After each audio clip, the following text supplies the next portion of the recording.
Data Privacy Notice. De La Salle College of St. Benilde or DLSCSB respects your right to privacy and is committed to protect the confidentiality of your personal information, thus has adapted necessary organizational, technical and physical measures to secure it.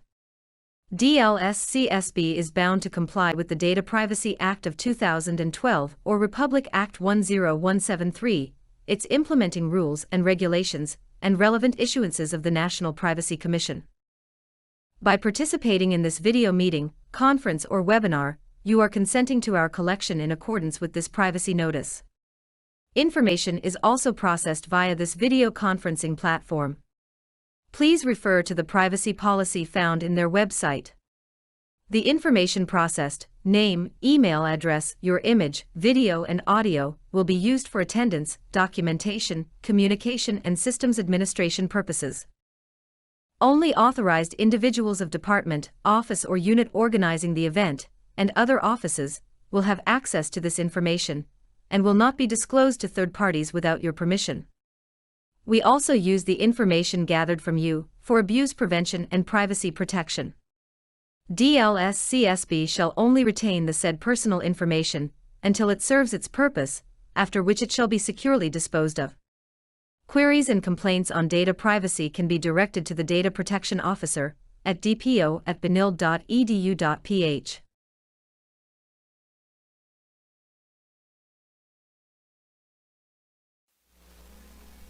Let us remember that we are in the most holy presence of God. In the name of the Father, and of the Son, and of the Holy Spirit. Amen.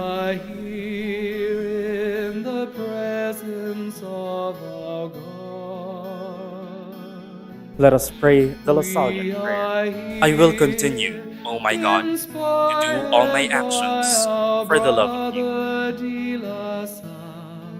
We are here in the presence of our God.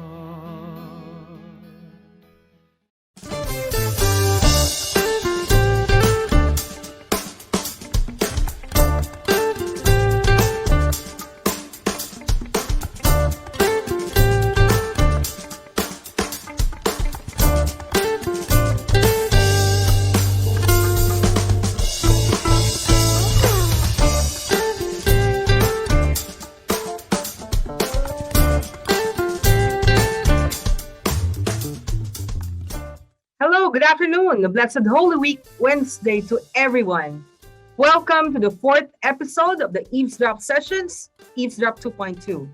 I'm your host, AJI MANALO from the AB Music Production Program, and today you will eavesdrop in on our conversation with our very special guest. He has been honored in 2012 as one of the Outstanding Young Men awards. The Philippines' highest civilian award to achievers under the age of 40. In 2021, he was named one of the recipients of the Saudi National Music Awards by the National Commission for Culture and the Arts, given to the outstanding musical achievements of artists, musical pieces, journals, cultural workers, or institutions that define the past decades. He has been active in international engagements, which include concerts in Manila, Australia, the US, UK, and Singapore, and most recently in Dubai, along with continuing his work with the Malaysian Philharmonic Orchestra and ABS-CBN's Orchestra of the Filipino Youth. Friends, without further ado, let us all welcome Maestro GERARD SALONGA.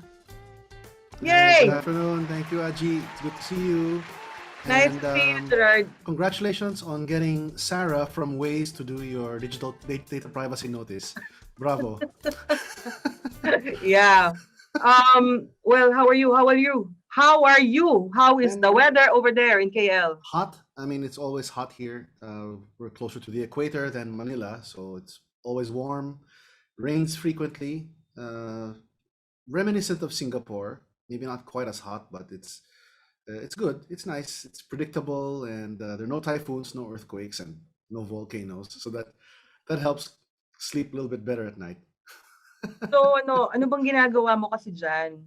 Well, Why are you there? Yeah, I have a job here. I'm the resident conductor of the Malaysian Philharmonic Orchestra, which the orchestra has been around since 1998. It was founded by the National Oil Company of Malaysia, Petronas, and we're located right between the two towers, the Twin Towers, the Petronas Twin Towers here in Kuala Lumpur. There's a 900-seat concert hall, offices, etc., and that's where we go to work. We have concerts every week, and it's a lot of fun. I've been on the job since 2019, but I started guest conducting here in 2016. So, inabutan ka ng pandemic dyan. Yeah, I came here for 3 weeks of work, then the lockdowns started, and then di na ako nakauwi. The flights back to Manila kept getting canceled, and I just decided to give up and then just stick it out here for a while just to see how long it would take. Eventually, in September of 2020, they allowed spouse and children of workers here to come into the country. So I took advantage of that. The office helped me out, and my wife and my 2 kids came here. Of course, I had to undergo 2 weeks of quarantine in a hotel, which was tough, but eventually they made it out, and they've been here ever since because they're still enrolled in the Philippines, in Manila, but since it's 100% online, then it doesn't matter where they are. They could be anywhere, so it's fine. And the school that they go to has kids from other countries as well, so it's fine. But they'll be going back in August to restart the face-to-face. So, how have you adjusted to the culture and to the food? Thankfully, their culture is related to ours. The language there are a lot of similar words, especially Kapampangan, where my father is from. So we lived in Angeles City for the first 5-6 years of our lives, and my dad was Kapampangan, and all our helpers were also Kapampangan. So the language is in my ear, and I speak it a little bit. So there are a lot of words in Bahasa that are similar, or if not identical. So it's easy to pick it up. And besides, their English literacy here is so high. Everybody speaks English so well that it's okay. You can mix it up. You can do like their kind of Taglish, you can do that, or you can just speak straight English and they'll get you. The difference lang is, of course, the spellings. Having been a British colony, they spell a little bit different from our American English, and I had to learn how to drive on the wrong side of the street. So I got a driver's license here, and it feels natural. It feels natural now, but first it was a bit confusing slightly, but you get the hang of it right away. But all in all, it's been a good place to live. I really enjoy it here. So, how is your day like? It all depends what I am on that day. Because I've done a lot of different jobs here for them. well, my official designation, of course, is resident conductor. So if it's a week that I'm conducting, uh, the concerts are usually held on Saturday evening and Sunday afternoon. And our first rehearsal is usually Thursday morning, because the rehearsals are short.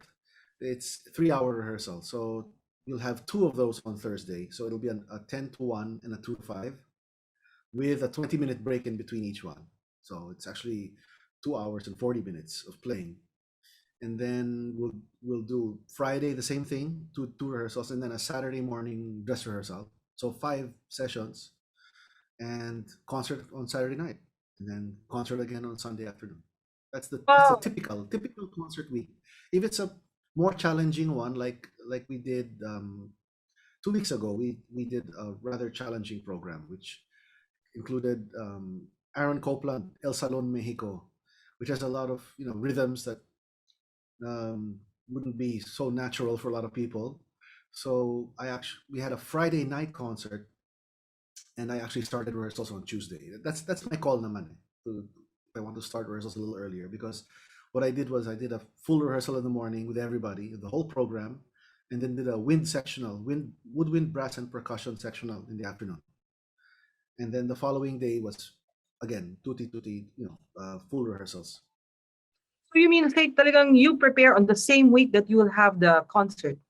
Yeah, because the orchestra has to know the program well before, and it's up to each musician to prepare their part themselves. That's part of the responsibility of a professional musician, is to show up to your rehearsal prepared. They don't go there sight reading the part, because it's not that kind of an orchestra. It's not a session orchestra. It's not a film scoring orchestra where the music is printed the day before. So we're playing Beethoven 7, which has been around for 200 plus years, for example. And there's no reason for someone not to be able to play repertoire pieces. But things like Copland, which are less frequently played, or we played a lot of Piazzolla, um, these kinds of music are not part of the Austro-German tradition. So it takes a little bit of time for the people to pick it up, but eventually they do. But they still come prepared. Um, my job in rehearsals is to clean up whatever's left over and try to get the orchestra to play as an orchestra, where everybody approaches the music the same way. That's the whole point. You want unanimity in an orchestra. That is one of the most important characteristics of a symphony orchestra, is unanimity. Does everybody look at a phrase the same way? For example, does everybody divide the large section into the same number of phrases? Do their phrases have the same number of bars as my phrases, for example? So we try to get all that stuff agreed upon and understood. Even things like articulation, it's hard to get woodwind, brass, percussion, and strings to articulate a concerted passage the same way. There are challenges because of the differences in the way they make the sound.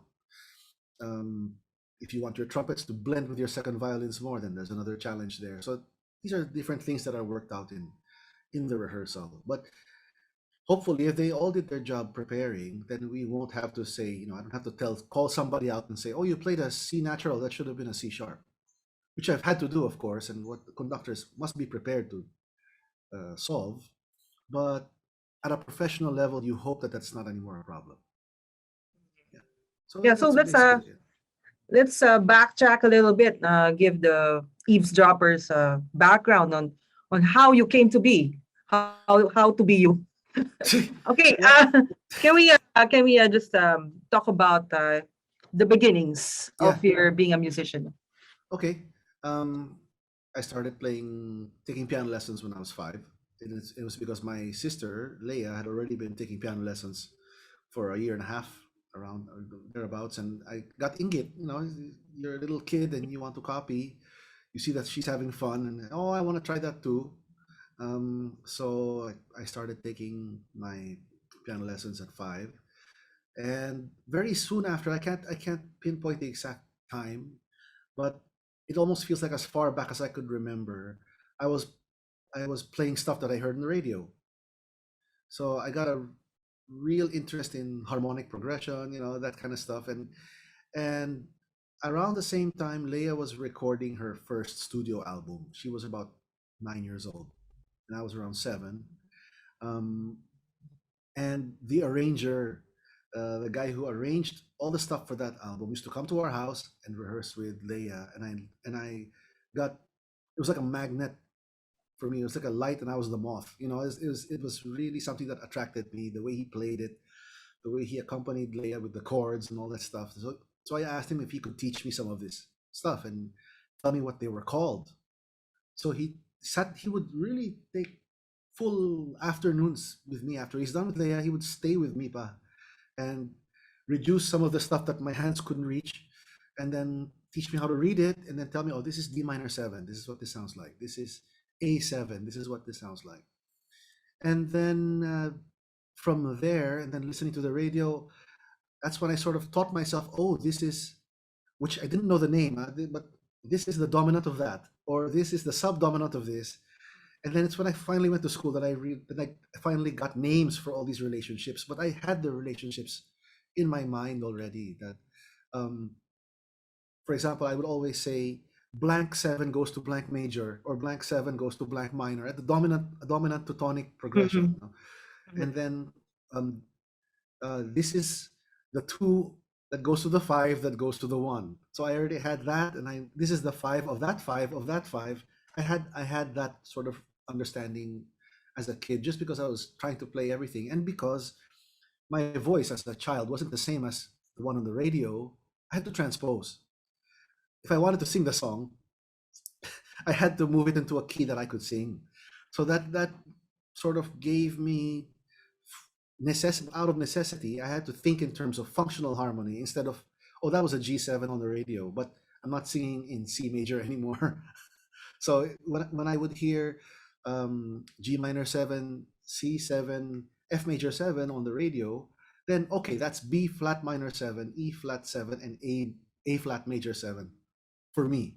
Transposition ka na kagad. Yes, Concept yes. of transposition. I didn't think about them as what chord it was, but rather what number. You know, that's sort of how I heard music from a very, very young age, and it worked. It's served me well until now. If I have to do a transcription of something, I can have the headphones on and just write a direct transcription without having to play it on the piano, and I can already do it in a different key. When I read transposed instruments on a score, I can already hear it in the correct key because my brain is already used to transposing. It's like walking for me almost, because I've been doing it for so long. Okay, hold on. You mean to say, can you divulge the name of that arranger? His name is Rene Ong Pauco. He passed away already. Oh, wow. And he's from Philippines. He graduated from Women's. He was an active arranger around the time in the 70s and 80s. So Homer Flores, Jun Latonio, those guys, and he were very active at the time. And he was the one who was hired to work on Leia's first studio album. And Leia's second album was Homer Flores. So I've known him for a pretty long time too. But Tito Rene really was the guy who sat down with me and showed me all these things. I mean, you don't often get a teacher who tells you, oh, this is what G13 flat 9 sounds like on the piano. Diba? And I knew all these things already as a kid. And Tito Emmy Moon, he would spend a lot of time with me talking over, because he would do arrangements for Leia's performances, and I would go, wow, Tito Emmy, ang ganda naman yan. Can you tell me what's in it? And then he would, even on the phone or in person, he would go, ito yung laman yan, ito yan. So that was very good for me. So which came first, of course? Which came first, the playing or the writing? Kasi the playing came first. I never really wrote, like Tito Rene would write out the pieces for me to learn. And he always made sure to put the chord symbols on top so I could see what these things were. So he knew how to get me to learn these things. I guess by instinct, or that's probably how he learned, and he just passed it down to me. I don't know, but it was the playing first. When you're playing it, there's a tactile element to music. It's not just something that's in the air. It's not just something that's in your mind. You actually have it in your fingers. So that's it's important, I really think, to be able to play an instrument.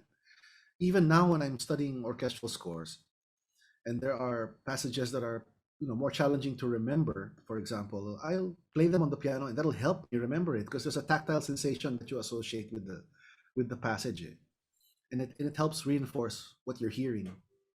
And it's there. I mean, and let's face it, there are some passages like some viola parts or second clarinet parts in some of these symphonies that are just so hard to sing that you need a piano to sort of help you figure out, okay, that's the interval, that's the and instead of spending a whole day trying to sing that interval, you just work it out on the piano and you can get it quite quick, or the guitar, or the whatever instrument you have, or the violin, doesn't matter, but you need something as a singing aid. I try not to get too dependent on the piano because I don't have an instrument with me when I'm conducting an orchestra. I only have my voice and my baton, that's it. So I have to still be able to sing or internally have the music within me. You had a very good foundation naman pala, even when you were a kid, no? Before 10 years old. So how come you still went to Ateneo and study, ano na ba? It's because I still didn't see music as a career. I didn't see it as a job. It's just something that I loved. So I kept with it my whole life, but still thinking, oh, I want to be a veterinarian, you know, or I want to be a journalist. I gave up on the veterinarian job around high school, then because I started falling in love with writing. I love writing, creative writing, Oh, and, okay. and journalistic writing as well. So, which incidentally has many of the same components as composition, Mhm. right? A good short story has all the same components as a symphonic poem or a good movement of a symphony. So um, that side of me I was really into writing, and I entered Ateneo as an English literature major. That was my first major, and then halfway through, well, around 2 years after that, that's when I decided, oh, you know what, music's really, I can't get away from it. This is what I have to do for the rest of my life, so I can't do anything else. So when I made that decision, I didn't leave. I said, okay, I'll finish this out, but I'll choose something that'll help. So I went to interdisciplinary studies, and they allow you to mix two different majors together. I chose communication and psychology, which have come in quite handy from the podium. There's a lot of psychology. I mean, a symphony orchestra of 90 plus musicians, all individual artists with individual problems and all so many different quirks, and you have to be able to manage all these personalities well from the podium to ensure the best possible concert. There are a variety of learning styles, and you have to organize your rehearsals um, to maximize what you have in front of you as far as people. And of course, the communication part is very important. That's a conductor's job, is to communicate the composer's idea in the score to the musicians, and then hopefully you're communicating to the audience by doing a good job of that. Yeah. So after your course in Ateneo, you decided to study music. Yeah. Shortly before I graduated from Ateneo, Mr. C, Ryan Kayabyab, did a lot of work with Leia. So that's how I got to know him. And he suggested, oh, you want to study music? What do you want? I want to be an arranger. I really like arranging. I said, okay. There's this school. Tots Tolentino went there. Louis Ocampo went there. There's this engineer, AJI MANALO, just came back. You had just finished around that time. Yeah. 95, diba? Yeah, So 95. then it says it's called Berkeley. Check it out, Berkeley College of Music. Then I met Archie Castillo, who also graduated from Berkeley, and he said, yeah. This is what's going to happen to you when you're there. Go for it. Go do it. So I applied and I got in. And there's a long time before you actually go. So what Mr. C did, okay, this is your last chance to find out if studying music is for you. So he enrolled me in his class in UP. I don't know how he did it. I didn't formally enroll in the university, but I had a class card. And he took attendance, and I was part of his thing. He gave me grades. And so it was for his MT3 class, Theory 3, which was a bit of a stretch for me because I didn't have 1 and 2. But he thought, I think you'll be able to fit in sa Theory 3. So for the first couple of weeks, it was a struggle because I had to catch up with what's all this stuff happening. But then after a couple of weeks, I was the best now. So, Mm. so it was so he that's when he realized, okay, this is you can do this. This is something you can handle. Studying music as an academic subject, so it's different. It's different from jamming with your buddies. Mm. It's not the same. There are going to be things you don't like, but are necessary. But thankfully, everything music related that I studied, I loved. So that helped help me get good grades. The fact So that you I got like it so much. you got into Berkeley in what, 1998, 90 no 96. 96. I started in the winter of 96, spring, January, bale, I think 1995 we met in for UP. a Toyota rehearsal, Yeah, Toyota show of yeah, Leia yeah, at the yeah, College yeah. of Music. Yes. Yes, I remember that. You had Oh, just graduated. yeah, That's where we met. Mr. C introduced me to you. yeah. Yeah. I remember Naka-black that. Berkeley backpack ka pa nga nun, eh. Naalala ko pa. Oh, may Berkeley fever pa ako noon eh. Oo, Yan, Berkeley everything ka pa nun. Berkeley, di ba? Yeah, t-shirt, di ba? Backpack. I mean, I had that too, I've got so many photos na naka Berkeley t-shirt ako na. Anyway, of course, when you're there, the merchandise is so nice din eh. So, Oo syempre, you eh. buy it. All your notebooks are Berkeley, all your binders are Berkeley. All the All your writing pads are from Berkeley, the pencil from Berkeley. Syempre. Oo. Um, it's a very nice environment actually. And one that really allows you to stretch as far as you want to stretch if you've got the energy and the inclination to do so. That's what I liked about it. Of course, there's a flip side to that. There were also some students there who I knew at the time already that this guy is not going to be anything. There's just no talent there. But No talent talaga. oh, but if you really go for it, if you Mhm. really put in a lot, you will get a lot out.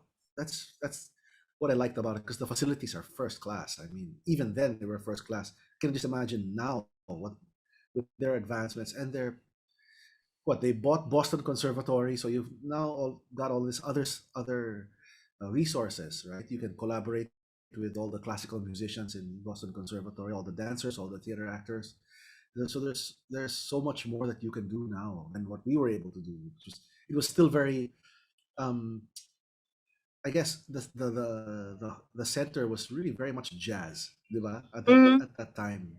It was expanding. It was expanding, of course. I learned a lot of classical music there as well. But I had to go to Boston Conservatory to to get my classical, you know, appetite fed.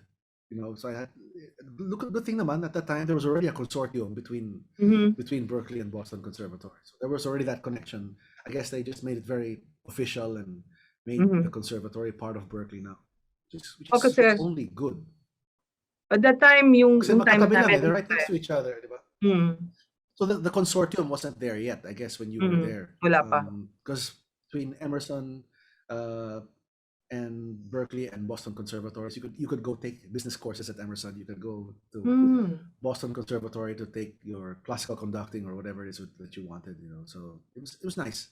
I got there at a good time, and they were advancing all the classrooms. The classrooms had a major makeover while I was there. The library had a major makeover. The internet just started to become a thing. So Yeah. yeah, so the computer labs were advancing very quickly. We were among the first places to ever get the G3 Macintosh computers. Back then when the G3 was brand new. So it was great. Yeah, it was a fun place. They're on the front edge of the technology for sure. And I got to touch an SSL board for the first time, and it's great So tell us about the Boston culture. What's in Boston? because there's so many students, like there's so many Mhm. schools, so it's a very vibrant um, culture. And there's New England Conservatory is not far, so you can go there to watch recitals. You can go there to hear symphonies. Symphony Hall is down the road. You can see it from Berkeley. So I got to watch how many concerts of the Boston Symphony Orchestra with Seiji Ozawa, and different conductors as well. My conducting teacher at Berkeley encouraged us, so go there and listen to these symphonies. And as music students in Boston, we're allowed into certain rehearsals. They would have specific certain rehearsal dates that you're allowed to go and attend as a music student in Boston. That's one of the privileges. And um, I got to hear, Seiji Ozawa rehearsing Tchaikovsky 4. I got to hear a few, and it was very eye-opening. Of course, these are open rehearsals, so maybe the heavy lifting had already been done. Because they won't naman just open any rehearsal for the public, of course, right? Conductors are very private about their rehearsals. Or at least you get some sort of a peek. You get to hear some things happening. You get to hear some talking, which is the most important thing. What does a conductor say to the orchestra when he stops them? So it was good to hear that. Although at the time, syempre, I wasn't quite as mature yet to really get the most out of it. But it's fine. I got to see so many rehearsals after that anyway. I mean, later on in life, as an assistant conductor in Hong Kong, I got to see a lot of great conductors rehearse. And this time, my mind was more ready to accept what they were saying and really put it to use. So what was your course again from Berkeley, and what was your the greatest takeaway from that? It started with one name and ended with another. When I was right in I was there right in the middle of all these changes to what they were doing there. When I got there, it was the name of the course was what it was since the 1970s, I think, called commercial arranging. That's what they called it.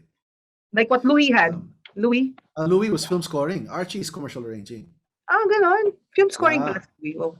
Yeah. He did film scoring.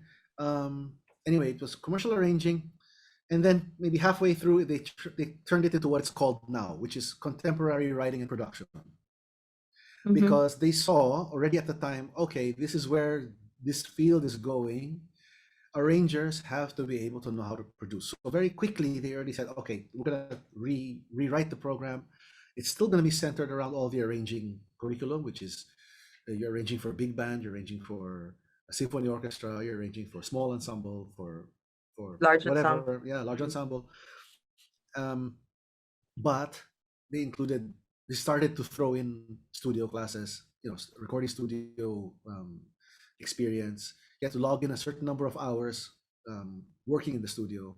Not as many as the MP&E people, but you have to hook up with an MP&E person and log in hours producing your stuff, basically. So you had to do, let's say, 12 hours in the studio with an MP&E while they mixed your music, so you could ask them questions. Okay, what are you doing here? Why are you doing this? Why are you EQing it this way? So you had to report it. You had to say what you were doing, what they were doing, and demonstrate an understanding of that side of it. You wouldn't necessarily have to become a mixer yourself, but if you had to do your own thing at home, which then doing your demos at home still wasn't a realistic option for a lot of people because it was so expensive. Because there were no software synthesizers, right? The only thing your computer could do was the MIDI. All it could do was sequence MIDI without the synths inside the computer. Your synths were all on a rack. They're all hardware synths. So you had to buy these hardware synths, which were expensive. You had to buy a hardware mixer. Diba? I mean, the O2R was just out of reach price-wise for an individual. So you had to use a Mackie mixer, or at the Line time, mixer na Mackie. at the time, the Yamaha mixer was the ProMix 01, followed by the 01V. The 01V wasn't out yet, but these still weren't viable options for the home-based producer, right? And forget about doing it on a It's going to be too laptop. expensive. And It's too forget about doing expensive. it on a laptop. It's just not impossible. Mhm. The laptops were just not powerful enough. You just couldn't do it. Mhm. Finale couldn't run on a laptop. It was that weak. The processing power just wasn't there. So you had to have a MIDI sequencer. You had to have a separate computer for Pro Tools if you were going to do Pro Tools, which was astronomically priced. Because you had to buy the hardware to be able to have the software. It was still in its infancy. So things like the Roland VS880 came out. This little multi-track audio recorder, and people used that basically for their home demos. The stereo output of their mixer into that, and then they plugged in their mic to that, and they could sing on their demos. It was pretty okay, but of course it's nowhere as convenient as it is now, where it's 100% total recall, zero outboard synthesizers unless there's some hardware talaga that you really lost after and you can't not have it. Roland's still doing very well, so there's still that part of it. But yeah, it was a very different time. You had to um, you had to hook up with a studio or rent a studio to really get anything done. But Berkeley had the foresight to know that in 10 years, this is going to be a norm. Everybody's going to need to know how to do this, so might as well teach it to them now. And I'm glad that I got to learn all of that, because back to your question earlier about typical day, um, my typical days here will range from conducting the concert or being in the studio producing the recording of the concert. And during the lockdown, we produced recordings with no audience. Some that I conducted, some that someone else conducted, but I was the producer for all the audio. I was the only guy who knew how in the whole organization, so they put me on it. We have a studio tech who's the engineer, Yeah. but he wouldn't know how to edit classical music, Mhm. right? So he records it on Pro Tools. So we have Pro Tools. We have a studio here designed by Abbey Road, which is beautiful. It's a beautiful recording studio. We've got all the mics that you could want, fantastic converters. We have RME converters and Sherps mics and DPA mics and AKG as well as Neumann. We've got all of them. All May the good Neumann ones. 150 ba dyan? There was, but we decided to go small diaphragm for the Decca tree. So it's 3 small diaphragm omnis, which is more of the concert hall standard, because they're less visually disruptive, because the M150s are so big, right? Yeah. At least these 4006 DPAs, Mhm. they're a bit more slim, so they don't quite bother the audience. You see them there, but they disappear. Yeah, With so regards to the sound, I guess the M150s are talagang they capture everything. yeah, but apparently, according to a lot of classical producers that I've talked to, they're really more of the film scoring one. It's one that a lot of film scoring people like to use. The classical producers still use small diaphragm condensers on the Decca tree. Mhm. Um, although there are exceptions. I recorded an album in Denmark with Cecil Licad, and we had these 2 tonmeisters who recorded it. No? Plus Judy Sherman, she was our producer. She's a 10-time classical Grammy Award winner, and they used large diaphragm condensers. I'll show you the picture. It was I think parang modified or homemade na M150 or M50 pa yata, the older one pa that they were using for the main mics. But they also had Sherps, they also had DPA. It was, I think, M150s here and a DPA with a ball for the center, with the ball at the end of the mic. That's what the setup was, and sounded amazing. I mean, these guys really know what they're doing. Um, you don't become a tonmeister in Central Europe, for nothing. These guys, and they recorded more than 100 albums together. So it was a lot of experience and a lot of expertise talaga. It was a privilege to be with people like that, and they're professors talaga in the universities. They teach, they produce the tonmeisters of the future. Yeah. Yeah, yeah. Yeah, I So would have wanted to do that, but no.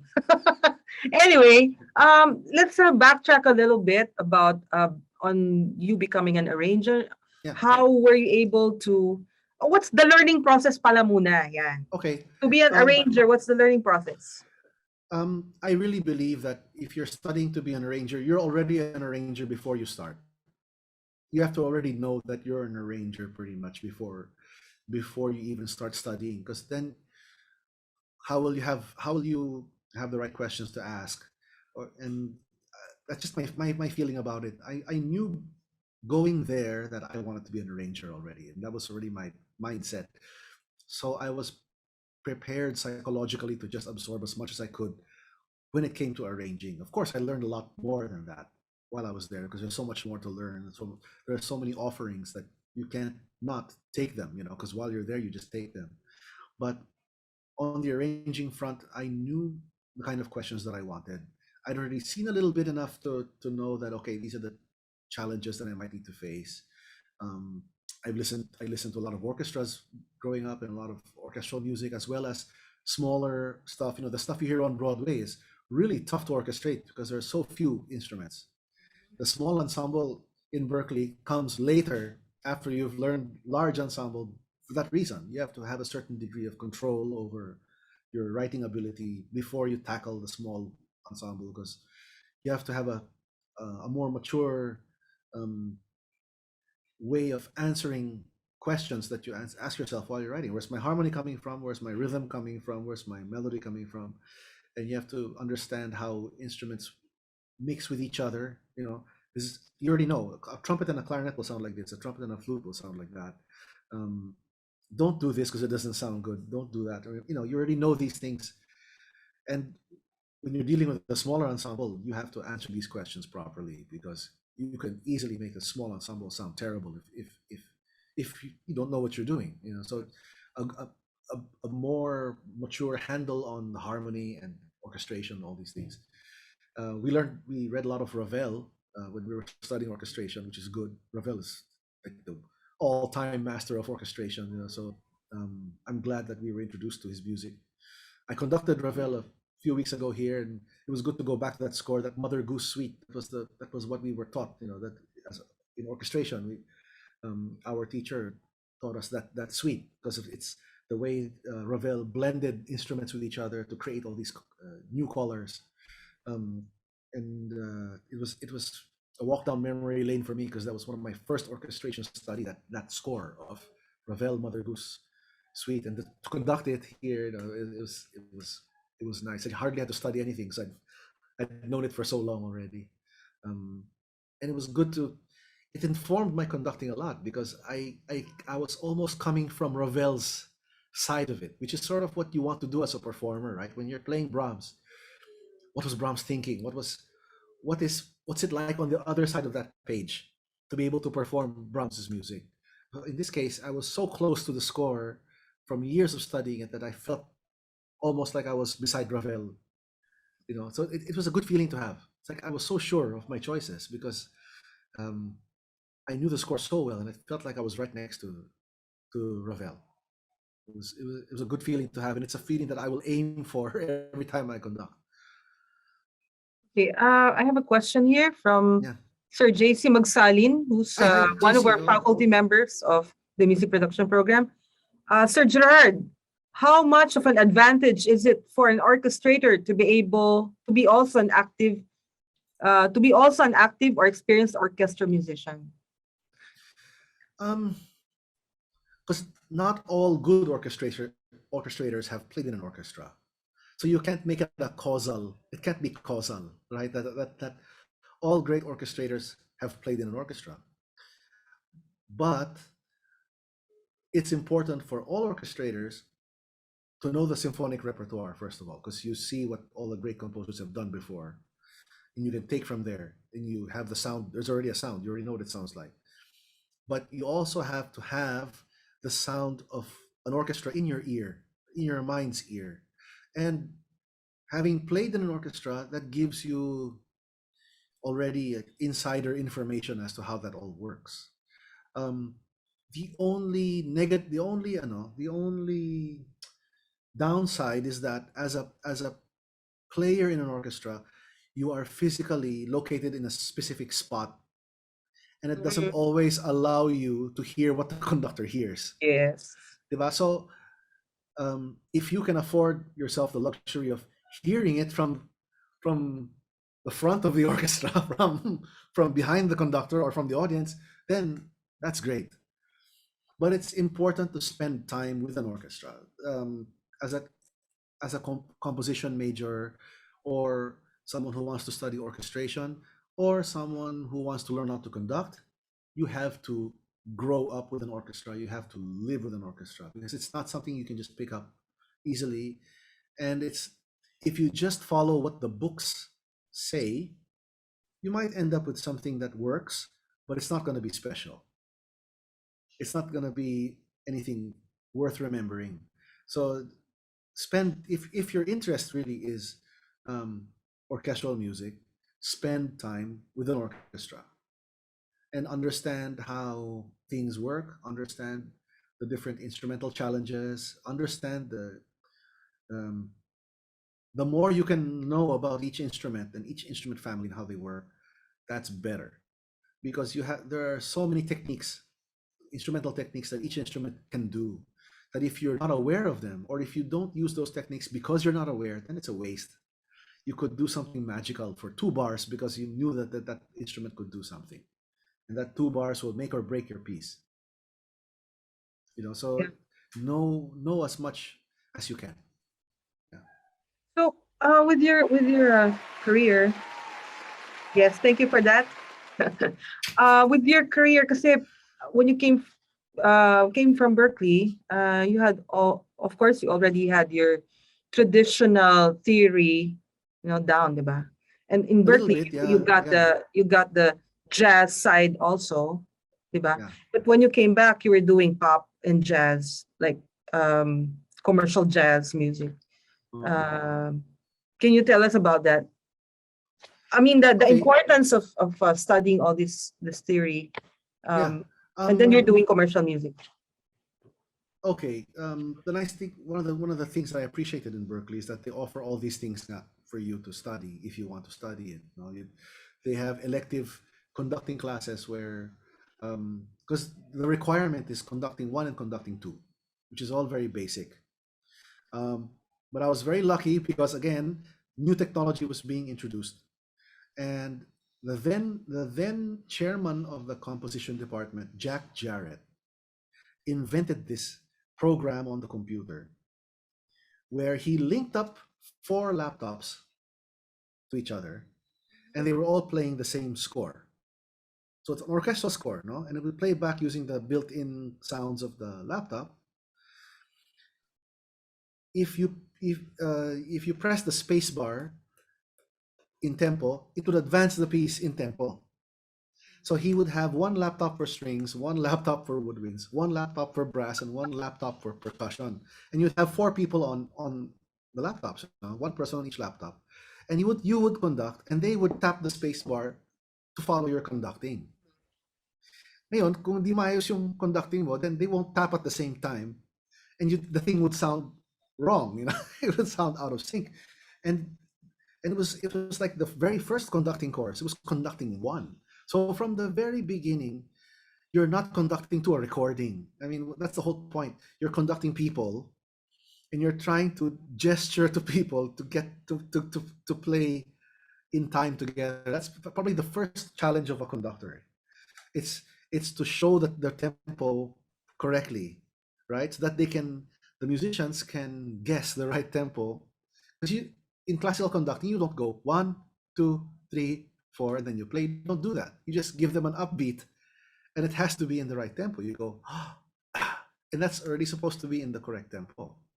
So that's some of the first piece that we had on these laptops was um, magic flute. So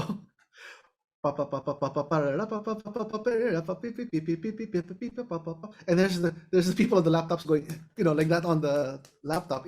If your beat wasn't clear, hindi nagsasabay yung apat na laptop. Then okay, start again. You gotta give it. So you learn right away. You get human feedback right away to how your conducting is working. You're not conducting to a recording, because that is the kiss of death. Don't ever conduct to a recording, because you don't learn anything by doing that, because the musicians aren't following you. You're following them. So that trains the wrong impulse. It's different when you're conducting a live ensemble. They will always play slightly behind your beat.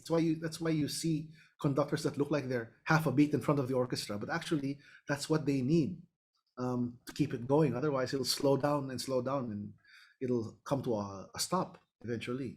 So we had that for conducting 1 and 2. There are additional conducting courses that were just being developed, um, and we had live musicians naman with George Monsoor, who's one of the best conducting teachers there. He gave us live ensemble with classical repertoire, and then the ones that were missing, there were synths, and we'd all take turns playing the synth parts, para to fill it up. And we would conduct a mixture of classical repertoire and from the film scoring department, they gave us scenes with punches and streamers. So we could learn how to conduct a live ensemble without the click, using just punches and streamers.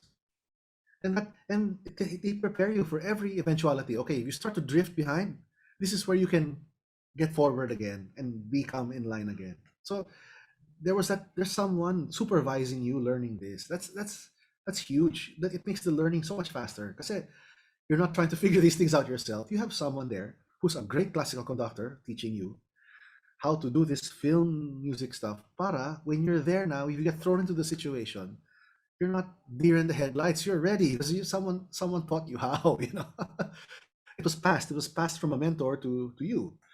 And my first gig here in Malaysian Philharmonic was Ratatouille in concert. So I had to do the punches and the streamers. And the orchestra, because it's a symphony orchestra that doesn't play click every week, they didn't want to put on the earpieces because they can't play together that way now. Yeah, that's true. Week to week now, they play symphonies. So Mhm. they listen to each other to play together. Because the acoustic here is so good, you can really the orchestra can just listen to itself and it'll stick together. So they don't want the click because it's going to make them play off. It won't help them play together. So okay, it was all on me to walk them through the movie. And the second movie I did here was a few years ago, Raiders of the Lost Ark, had so much rubato and stuff that John Williams likes to compose into his music. But there was a click.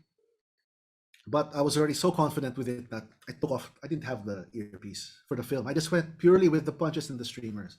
I did not use the click, except for one chase scene na paiba-iba yung tempo that really has. You have to have the click. But except for that scene, everything else I had no earpiece. I went purely with the punches and the streamers. And it was very comfortable for me at the time because I knew the orchestra so well as well already. And I'd been working with them for so many years now that this is going to be just better for me to go. And they knew me very well. So if I drifted off the click, I could easily bring them back because they knew my gestures so well that they could tell that if I was trying to get them to go a little faster to reach the click again or slow down to reach the click, reach the punch or the streamer, it was seamless. So it was good. Ang galing, the way the school used technology for the learning process itself. Well, I guess kasi I came prior to 1995, so iba pa yung technology noon eh. I came in 93 eh. So medyo old school talaga. Yeah. Like for that conducting class, I had a teacher. He would look at me. I would stand in front of him. He was on a piano, and if I did not cue the section, he will not play it. And if I did it for 3 times, if I missed it, he's gonna go, take your seat. You did not study your score.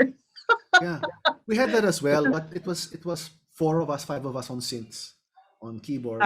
Yeah. And it would rotate na lang. We would rotate, so which is also a good thing for us because then we get to be the orchestral musician, for 5 conductors, and then we'd be the 6th one on the podium.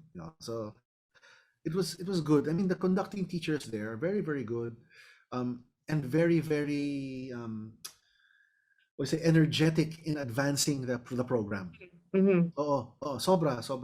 And I was lucky to have met those guys and study with them because they really prepared me a lot for a job that I didn't even think I was going to have. I didn't think I was going to be a symphony conductor. I never even considered it. But here I am. My sueldo is coming from being a symphony conductor. You know what I mean? It's my job now. One of my friends asked me, one of my colleagues at Hong Kong Philharmonic, when I got the assistant conductor job there, he asked me, "So, are you a conductor now or an arranger?" I go, "How am I going to answer that?" He goes, "Where's the bulk of your money coming from? Being a conductor or being an arranger?" Well, I guess right now conducting, then you're a conductor. Yeah. Yeah, I was always reluctant to refer to myself as conductor. I just always saw myself as an arranger before anything else. But in the last few years, I'm still arranging, but a lot less than I'm conducting. So I guess I'm a conductor who's arranging na lang. That's what I am now. Who knows what it's going to be in the future if I'll go back to being primarily an arranger who conducts once in a while. I wouldn't mind that either because I enjoy arranging. They're both very lonely processes anyway. right? Whether you're learning the score or you're writing one or reading one are both extremely lonely. You're by yourself, Mhm. just you and your thoughts, you know, and you're there hoping you're gonna make it on time, you know, for the Ano, concert. Gerard, may question ako. Oh, Masungit ka ba? Nag-aareglo ka, masungit ka? it depends, eh.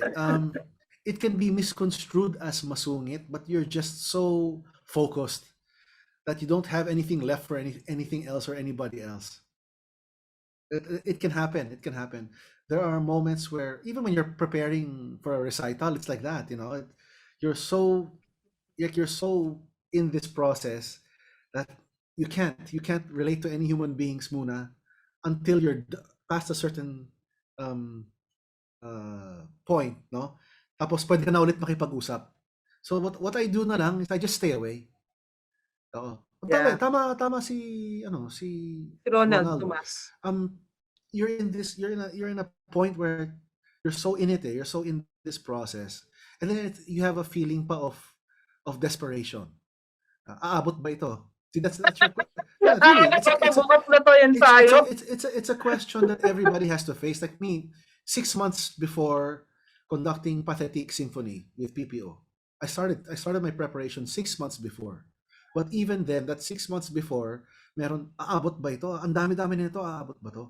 And it puts you in a certain frame of mind that you get desperate. And when you're in that sort of mindset, you can be difficult to talk to. So I try to prepare as far back as I can. When it's a symphony, I like when I did everything I've conducted here, I've prepared at least 3, 4, 5, 6 months in advance, depending on the complexity of the piece and how well I've known it and how many times I've done it before.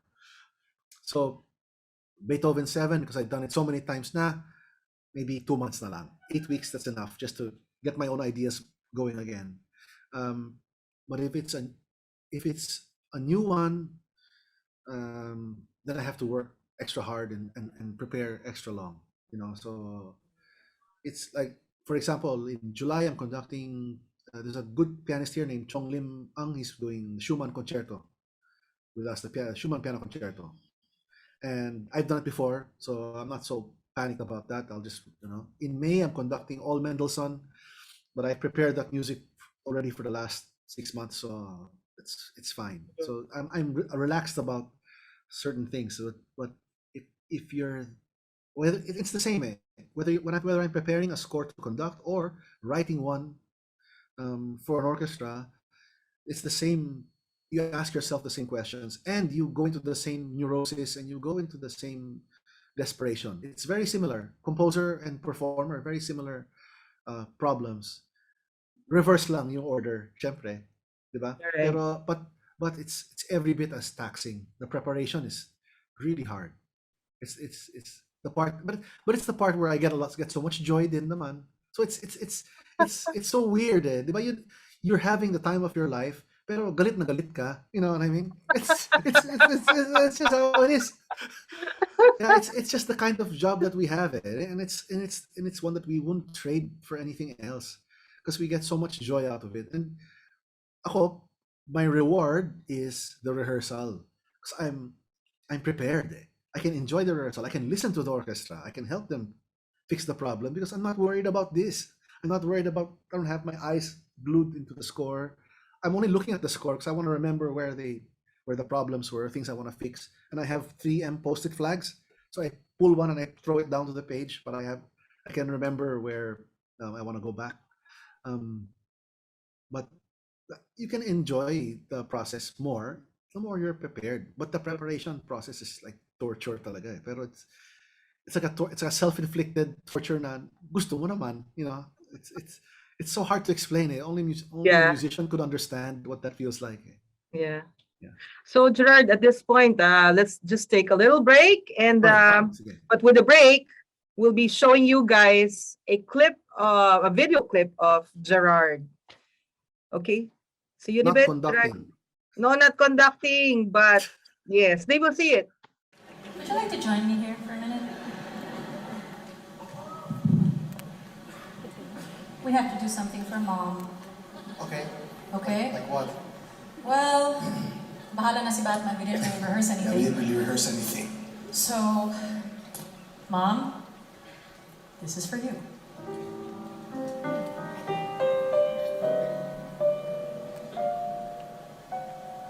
Wherever I go, I know he goes. Wherever I go, I know she goes. No fits, no fights, no feuds, and no egos. Amigos together. Wherever we go, whatever we do, we're gonna get through this together. Sabi ng mga baliw.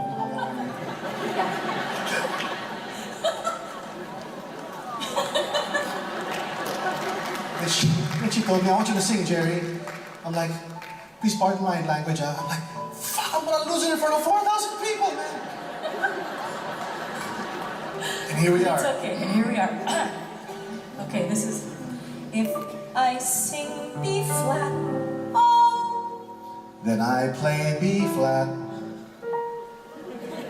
We both can be flat, oh, together. Whatever the trick, we can do it. with teamwork we're bound to get through it. There really isn't anything to it. Ma, don't be a ma, wait. I knew it together. Almost done. Through thick and through thin. All out, all or in. And whether it's swing, place, or show. With you for me, and me for you.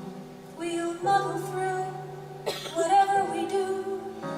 Together, wherever we go.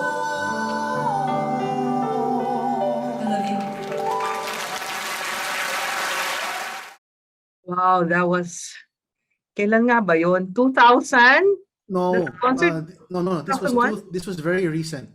Oh, That was Leia's 40th anniversary concert. So Mm. it was 2019 yata, 18.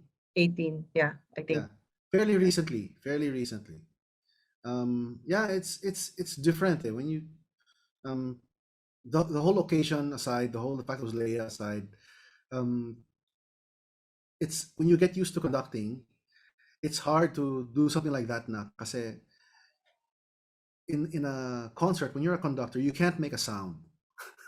Right, you can't talk to the musicians, you can't do anything. All you have at your disposal is your gestural language. That's all you have. That's why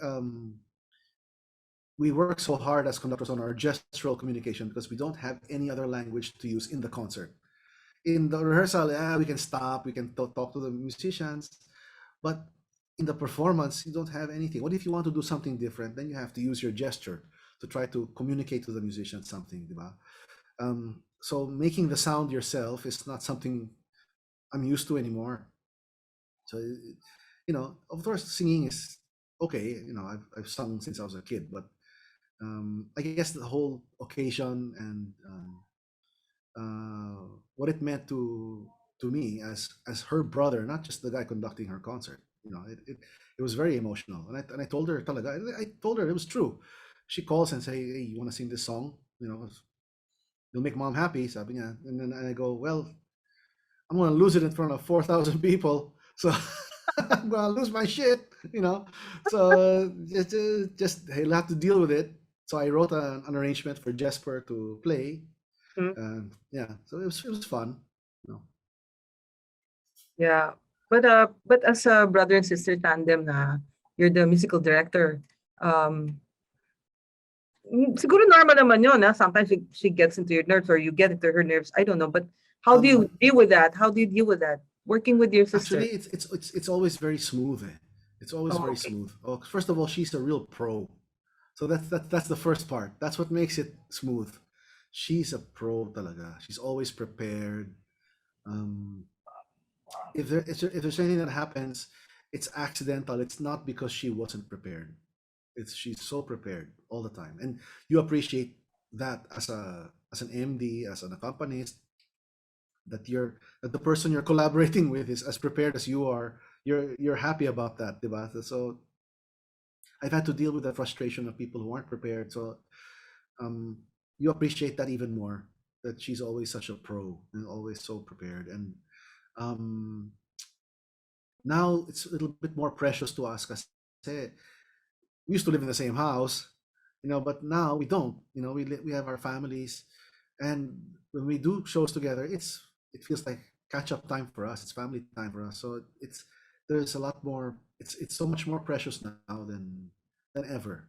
It's fun because we get to be on stage together and we get to perform. It's always nice, but sometimes it's the plane ride going to this place. That we're beside each other on the plane. We get to catch up. It's things like that really start to matter a lot the older you get, and when you have your own lives, and you're on the plane. It's just the two of you. You got no one else to talk to, and then it's great. Also the downtime between rehearsals or between the performances, uh, going to the breakfast buffet together or something. You know what I mean? Just little things like that parang wala lang, but to you it means a lot kasi it's your time together. Yeah. So when you were in Boston, at some point she was there. She would Actually, visit or. she had her apartment in New York City, diba? She was living there Mhm. already. When I got into Berkeley, she closed it and Hmm. moved to Boston. So Mm. basically, I was living in her apartment in Boston. She based herself in Boston while I was there. So I wouldn't have to go to New York but to see her. Whenever she was in the States, she would be there. And she was there a lot, because she only had what a stint in Les Mis in London, and then the rest of the time she was in Boston while I was in Berkeley.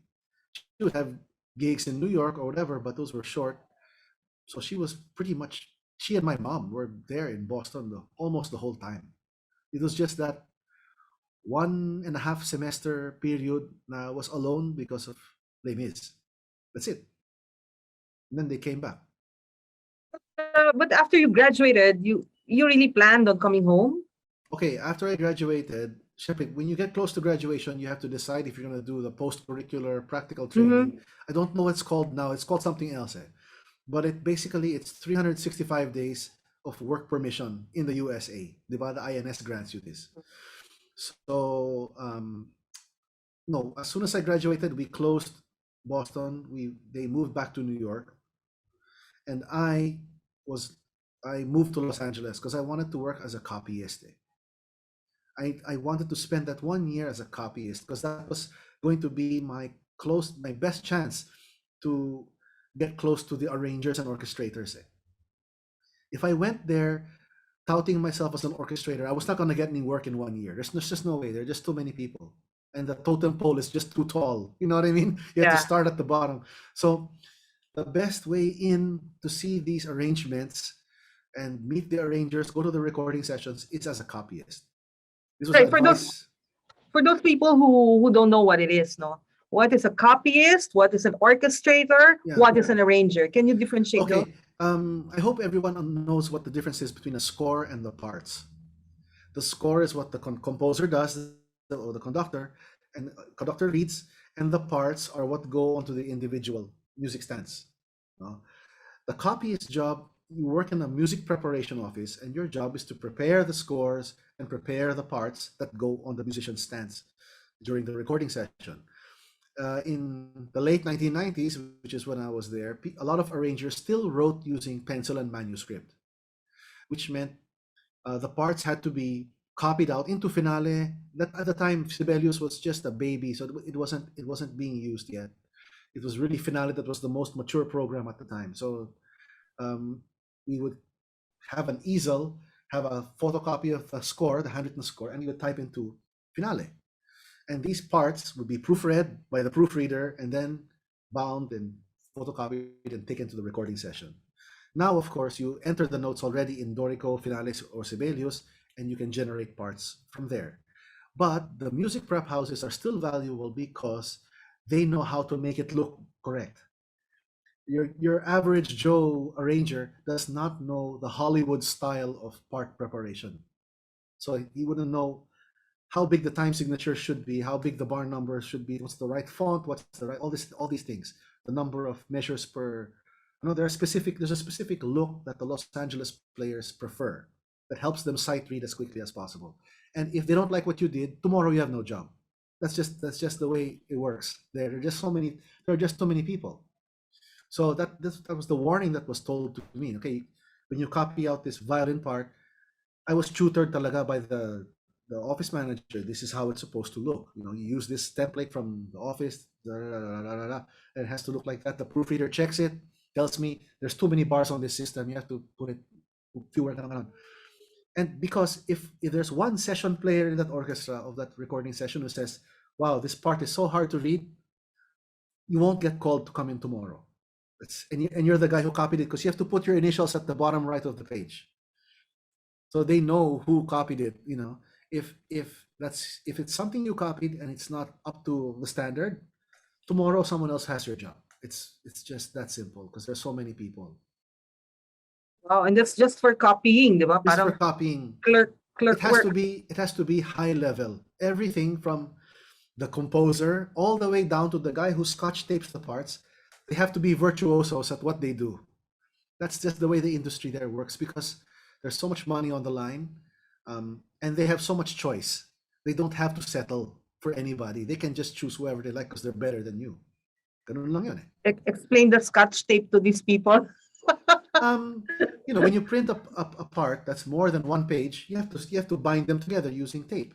You have to tape them together, and this is not a slow process. This has to be extremely fast and extremely accurate. One mistake and you're out of a job. Again, same thing at all the levels talaga. So the parts that go on these player stands, they're pristine. They look absolutely fantastic, and they're the correct style. That's what I learned there, actually, doing that. I started out as the guy in the back room, taping the parts together, photocopying the music, putting them in the books, to bring to the recording session. And then after a couple of months, they start to trust you a little bit more. They let you start copying something. So you start to copy because they trust that you've seen enough. Baka naman the look has already made it to you've asked enough questions. So I started copying, and then the big bucks start coming in when you start proofreading, because proofreading is a high paying per hour. It's all unionized, it's all union scale, so you get paid a certain amount depending on the kind of project. But if you land proofreading, it's a big responsibility. You're the last guy who sees the music before it goes on the stand. So if there's something wrong, it's your fault. It's at the time, 1998, proofreading was $45 an hour, which is pretty big. $45 an hour for orchestral music, not bad. But copying, it's per page, per half page, because the layout of the parts in Los Angeles, the paper size, first of all, is odd. It's 9.5 by 12.5 inches. So I do have paper here that's 9.5 by 12.5 inches. I do all my parts on 9.5 by 12.5 inches. I've not left that standard. I've kept it that way because it's big enough. When it's on the music stand and it's far from the player, even the double basses na medyo malayo yung stand, maliwanag pa rin yung music. See, that's the important thing. So I tweak it slightly for symphony orchestras that have rehearsals, slightly tweaked, but generally follows the same look as Los Angeles session parts, except I take into account page turns. Because sa studio recording, they'll open 3 pages. In symphonies, they only have 2 pages open. They have to turn. So you have to take that into account a little bit more. But basically, it looks the same. So you did 1 year for your practical there. It was 365 days of working. And then, practicum ba yun? yeah, Then it's practical training. Yeah, post-curricular practical training. post-curricular practice. It's basically work permission. You're like a citizen. You can work anywhere. You don't have to have a work visa to stick it out with one company. So I got And to copy at Warner Brothers. I got to copy at Sony. I got to copy, in different places. So it was good to see the different house styles. They all follow basically the same house style. Sometimes nagkaka-iba lang yung font choices or whatever, but they all pretty much look identical. Because that's what the players are accustomed to since the 1950s. Diba? Since the golden age of Hollywood, that's what the parts look like. The only difference is it's now in Finale or Sibelius or Dorico, not handwritten. and then so Speaking of after handwritten that, pala, sorry, Aj, I have to tell you Yeah. this. People who are thinking of using handwritten fonts, don't do it. No, talaga, it's not. It doesn't work. It's not. You think it's cute, but it's not cute. And the players won't think it's cute. They'll ridicule you for it, promise. So just don't even think about it, man. Just use the properly engraved look. Don't go for the hand copied look because it just doesn't. It's just not right. No one does that. As a hobby, siguro you can mess around with it, but not for anything professional. Please. that's good to know. And there's a warning here from Yeah, it's Professor true. JC Magsalin. It's true. Wag. No one's gonna appreciate it. Not even only your mom will appreciate it, probably. But that's it. not the musicians. You'll So, just get ridiculed. Can you tell us about your transition from LA to Manila? Okay, Career siyempre, I have to go transition. back. I have to Yeah. go back home. In LA, aside from the copying and going to the recording sessions and all that stuff, that was a lot of very interesting. I got to meet and learn from all these great arrangers. Siyempre, we were copying their music. So at the copying office that I was, or the music prep office that I was working a lot in, there are three arrangers who were my idols, and they happened to get their stuff copied there. Number Wow. one was Jeremy Lubbock. He is a British arranger. He arranged all the stuff for Pat Metheny, Secret Story. He arranged for Barbra Streisand. All these great David Foster orchestra arrangements, or not David Foster, Jeremy Lubbock arranged them for him. In Wow. fact, that Symphony Sessions album of David Foster became quite well known and well loved. Mhm. Those are all Jeremy Lubbock arrangements. He arranged Winter Games. He arranged all these things. It wasn't David Foster who wrote the orchestra arrangement. It was Jeremy Lubbock. And in fact, in the liner notes of that album, David Foster refers to Jeremy Lubbock as the most talented musician I've ever known. This guy was serious. Talaga is really an amazing arranger. And that's where he got all his stuff copied. So I got to see his scores and copy his notes. Remember we were talking about tactile feel when you play it on the piano? Well, it's the same thing when you're copying somebody's notes, right?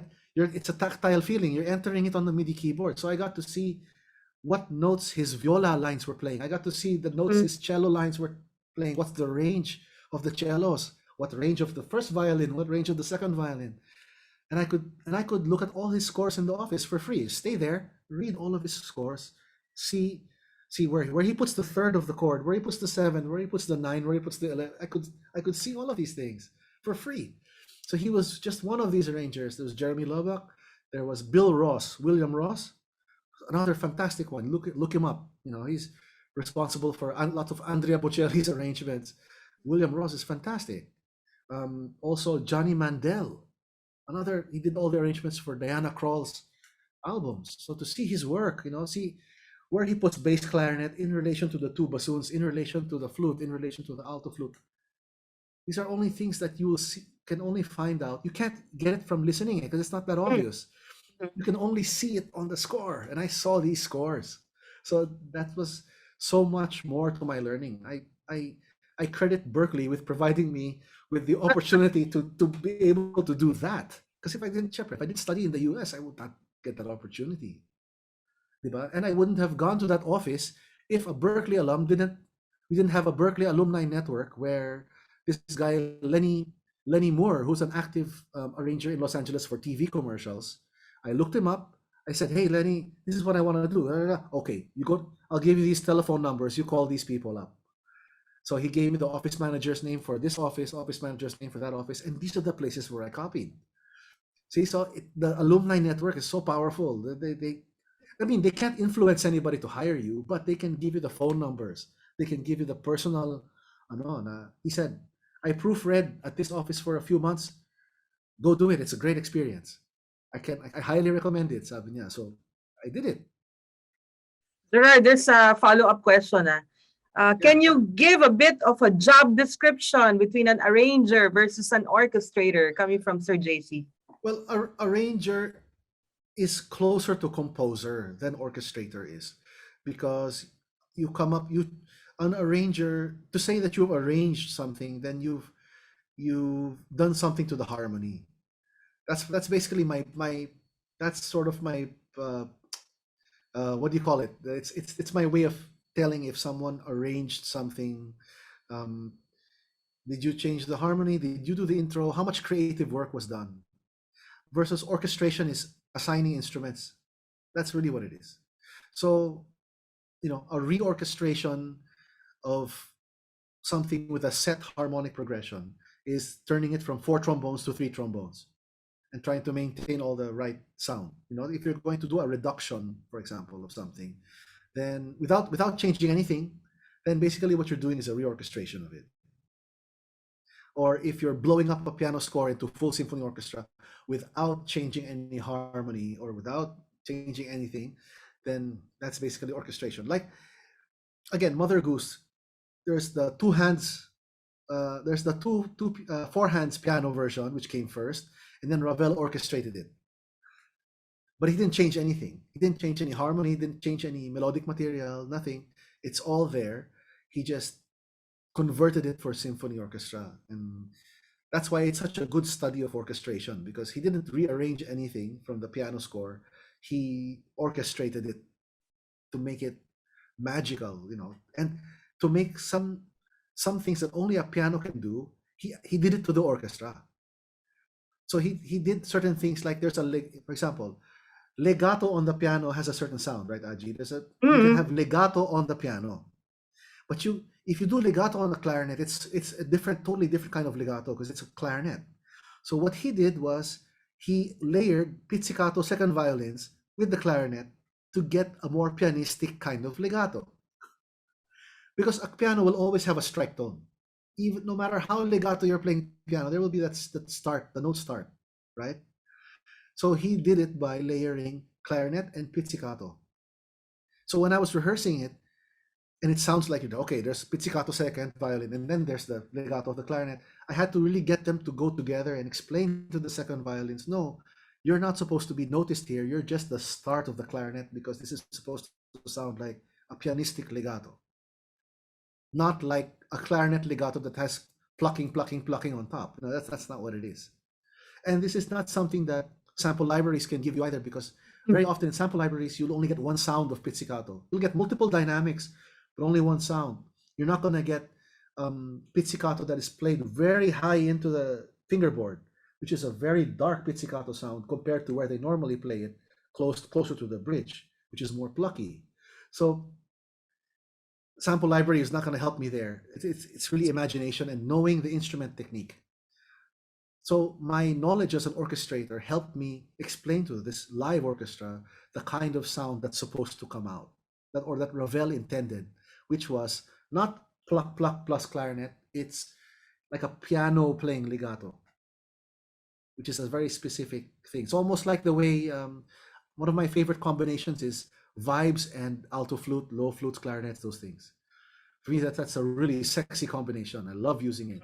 And it provides a strike, like a start. The vibes provides a start to the note. Attack. Yeah, so it's almost like piano. It's almost a pianistic feeling, and then there's a natural decay power for the vibes. It's like very much like the piano. Yeah, so there are things that, yeah. So it's really helped inform my conducting as well. But definitely for me, an arranger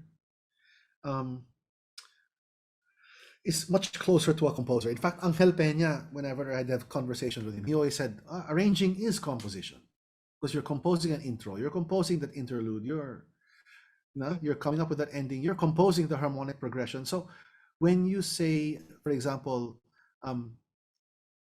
Brahms's Academic Festival Overture, right? It's attributed to Brahms. It's called a Brahms composition, but actually he arranged all these university themes most everything that's in there is a college theme. Is a college hymn, Mm. including the big finale at the end. So but he did it so well, or even his arrangements of the Hungarian dances, diba? Well, Hungarian dances arranged by Brahms. He didn't necessarily compose the melody, but he arranged it in such a way that we attribute it to him. It's a Brahms composition. Mhm. So that's what I think the main difference is that the arranger is much closer to being a composer than the orchestrator is. But orchestration is a key skill of arrangers, unless they decide to pass it off to someone who orchestrates better than they do. Pwede rin naman. I've seen many times arranged by one person, orchestrated by another. So sometimes I will put arranged and orchestrated by myself, or I'll just say arranged by me, and it's already understood. So yeah, orchestration is a different thing. It's much more technical. I think orchestration is much more technical and deals more with the technique of creating a certain sound world by combining different instruments. Right. I think that's clear enough, Sir JC. Yeah, yeah. So, can we go back to yung how you established relationships when you came back to Manila? Yeah, Yeah. I had to sort of recalibrate my learning, my working style, simply because in the US there's enough budget and the market is big enough that you have specialists at everything. That you have one guy to photocopy the music, you have one guy to stick it together, you have one guy to copy it, one guy to proofread it, diba? And another guy to bring it to the recording session. Whereas in the Philippines, you arrange from soup, you do soup to nuts. You have to write the score, you have to prepare the parts, you have to print them yourself, you have to stick them together, photocopy them, and then bring them to the rehearsal yourself. So all the experience I had doing this low on the totem pole sort of job served me very well. It prepared me very, very well for what I had to do. You go there and I start off being an arranger, but I also have to be the copyist, and I also have to be the librarian, the guy who sticks the stuff together. So it was, I had to adjust some of the timing. The time management is different because you have to do everything. But I was able to teach a couple of people to help me, so then I could at least overlap a little bit, because sometimes the timelines are so compressed that if you did everything yourself, it just wouldn't be enough time. So you have to learn to delegate. You have to train a couple of people to do certain things so that you can pass things off to them to do on your behalf, like copying, laying out parts, taping the parts together. These things. I was lucky enough to be able to teach some people how to do that and take it a bit off myself. So Yeah. and I think also cultural. You spend enough time getting used to a place. You're in school for what, 3 years, 4 years, and then you get used to the working style there, how to deal with people in a professional way. You go to LA and you see how professionals interact, and then you go to Manila and it's so different, right? And you're doing these jobs for the first time in Manila. You've done them in the States, but you've not done them in Manila. So it takes a bit of time to sort of readjust to the culture, talking to people, reorienting your senses to their sensitivities. Every culture is going to have their own quirks and idiosyncrasies, and you have to be able to be sensitive to all these things all the time, because the point is not to get the job done and for it to be done in the best possible way. Now, within the culture that you find yourself in. So now I'm in Malaysia. I need to, this first few months I need to spend getting used to dealing with the Malaysians who run the backstage crew, the ones in the office, while the people on stage naman were Europeans. I had to get used to working with mostly European musicians in the orchestra. So it's just a matter of being open, I think, and don't stick to your guns in certain things, because it'll be met with resistance. If you go and try to impose an American working style, for example, on someone, then it'll be met with resistance, and then the end result, the desired outcome, will not happen. So focus on desired outcome and what can help best achieve that. And if in the Philippines it's saying, hello po, kumusta po? Di naman po. If it entails doing that, if it entails that, then that's part of it. I mean, you accept it and you embrace it. Syempre, you can't help but the first time you come home and you find it ridiculous that you have to do that. But you realize that that's going to help. That's how people work. That's just how the culture is. So you got to get with it, and accept it. And it's actually endearing. I mean, I love the fact that we're like that we're so self-effacing. It's we're not cocky. I mean, so basically you can let your music do the talking for you. That's great. You don't have to do the talk, just walk the walk, and it'll turn out fine. So can you tell us a little bit about your love life? Oh, naman. I met my Love wife. life. My wife, her name is DJ Francisco. Of course, Salonga is her last name now, but since we got married. But she's a 3-time winner she's a violinist, a very good one. She won the NAMSIA competition, which is our national music competition. She won first prize 3 times. She's played with a lot of international festivals. If you're not aware that orchestral musicians have these summer festivals that they like to go attend, like Tanglewood or Verbier Festival in Switzerland, anyway, the Pacific Music Festival in Sapporo, the Asian Youth Orchestra that tours around Southeast Asia and Northern Asia as well. She was concertmaster of the ASEAN Youth Orchestra when she was young, and she also was one of very few Filipinos to have been admitted into the Jeunesse Musicales, the World Youth Orchestra. So they played in Berlin, they played in Seoul, Tokyo, all these places. It's an elite level youth orchestra comprised of auditioned musicians from everywhere, including the United States and Europe. So to become part of this orchestra it's elite. It's really the world's elite young musicians. And she was one of 2 Filipinos that year that she joined. Who was in? Yeah, the other one is Justin Texon, who is now playing violin in an orchestra in Germany. He plays in the Nuremberg Symphony Orchestra, which is an opera orchestra, a Class A opera orchestra in Nuremberg, Germany. That's where he lives with his family now. So there was just the 2 of them that year. Others have followed, but that year it was just her and Justin. So that was a big deal to get into that. Working with all the best soloists, all the best conductors, playing these great concert halls in Europe, and so it's quite a feat. And she's now an active violinist still, very good teacher. She's teaching now here at the OFY. She's one of the violin teachers there, and she's finishing her master's now in chamber music at St. Paul under Gina Medina. So she's moving her academe forward a little bit, because of course for her to teach in university in Manila, she has to have the master's. She chose as a symphonic musician. For me, the master's in chamber music would be the best choice because it's all about group playing, right? So that will advance her skills as an orchestra player and her academic credentials as well. So good, very good, win-win for her. Yeah. So you have 2 kids, diba? Yes, we have 2 kids.